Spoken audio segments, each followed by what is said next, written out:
உயிர்மை சொந்தங்களுக்கு வணக்கம். உலக பாரம்பரிய சின்னம் அப்படின்னு இதுக்கு முன்னாடி ஒரு பதிவுல சொல்லியிருப்போம். என்ன நினைவுக்கு வருதா? தஞ்சை பெரிய கோயில் தான் உலக பாரம்பரிய சின்னம் அப்படின்னு யுனெஸ்கோ அறிவிச்சிருக்கிறாங்க அப்படின்னு சொன்னான். அந்த கோயிலை கட்டிய ராஜராஜ சோழன் அவங்களுடைய வம்சாவளி உயிரோட இருக்கிறாங்க, இன்னைக்கும் வாழ்ந்துட்டு இருக்காங்க அப்படின்னு இப்போ ரீசெண்டா நமக்கு ஒரு தகவல் கிடைச்சிருக்குது. அவங்களே நேரடியா பேட்டி கொடுத்துருக்குறாங்க. இன்றும் வாழும் சோழர்கள் அப்படின்னு யூடியூப்ல சர்ச் பண்ணுங்க. அந்த தலைப்புல அவங்களுடைய பேரை இன்ட்ரோடியூஸ் பண்ணிக்கிறாங்க. சிதம்பரம் நடராஜர் கோயில் இருக்கு இல்லையா, காட்டை அழித்து அதை உருவாக்கணுங்களும் அவங்கதான்றத சொல்லியிருக்காங்க. பேர் இன்ட்ரோடியூஸ் பண்ணிக்கிறாங்க.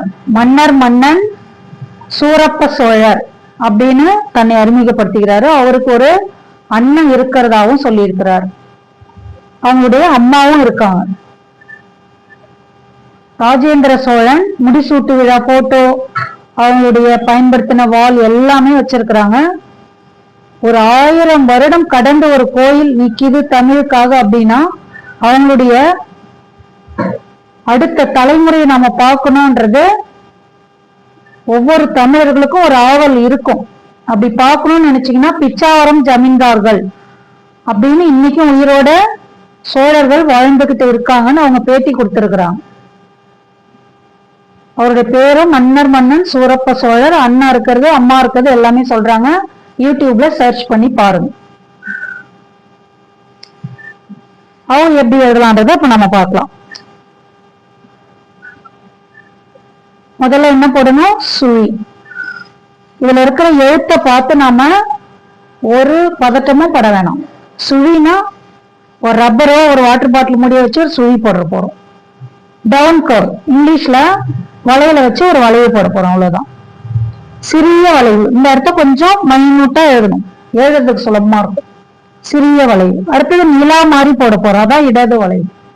பிறைனா நிலான்னு சொல்லுவோம் இல்லையா தமிழ்ல, அவ்வளவுதான். ஒரு நிலா படம் வரைய போறோம். அதுக்கப்புறம் மேல் வளைவு, அப்கர்வ். அடுத்தது சுழி. இங்க பாருங்க, பக்கத்துல சுழின்றத இங்க போட்டிருக்கோம். கீழ் வளைவு, டவுன் கர்வ்ல பாதி டவுன் கர்வ் போட்டிருக்கோம் பாருங்க. முழுசா போடாம பாதி போட்டிருக்கிறோம், அவ்வளவுதான். கீழ் வளைவு. அடுத்தது படுக்கை கோடு, கடைசியா நேர்கோடு. அவ்வளவுதான். இந்த எழுதுறது எழுத்து மட்டும் தான் பெருசா இருக்கும். இங்க இருக்கிறத இந்த அடையாளத்தை பாருங்க, ரொம்ப சிம்பிள்.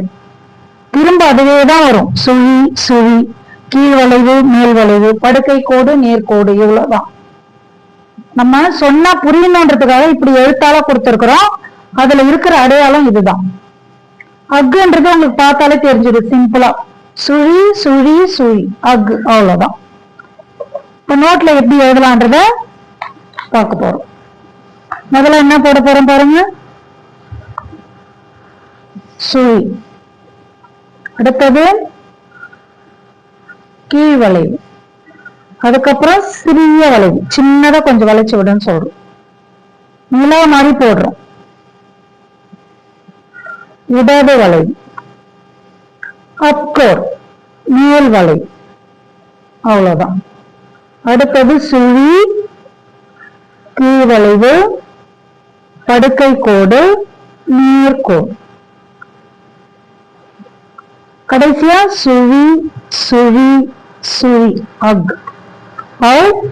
அக், அவ்வை, அக்கு எக்.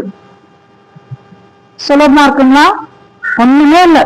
இந்த அடையாளம் இங்க பாருங்க, இதை பார்த்து இங்க எழுதுங்க. இதையே தான் அங்கேயும் கொடுத்துருக்கேன்.